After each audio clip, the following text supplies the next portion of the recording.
সকাল থেকে রাত ঘড়ির কাঁটার সাথে পাল্লা দিয়ে আমাদের সবার জীবনে কোনো না কোনোভাবে দৌড়াচ্ছে। আমি ডলি, আর আমার দিনটাও শুরু হয় খুব সাধারণভাবেই। সকালে ঘুম থেকে ওঠা আর সারাদিনের একরাশ ব্যস্ততা নিয়ে কাজে বেরিয়ে যাওয়া।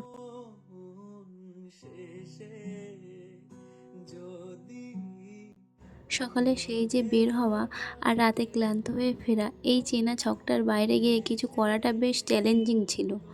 মনে হতো থাক, আজ থাক, কাল করব, এভাবে দিনগুলো কেটে যাচ্ছিল। কিন্তু মনে কোথাও একটা জেদ ছিল, যে যেভাবেই হোক আমাকে ফিরে আসতে হবে।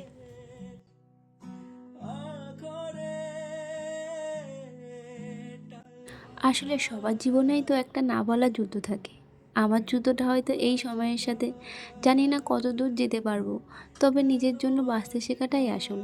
আজ এই পর্যন্তই, কাল আবার নতুন কোনো যুদ্ধের প্রস্তুতি। ভালো থাকবেন।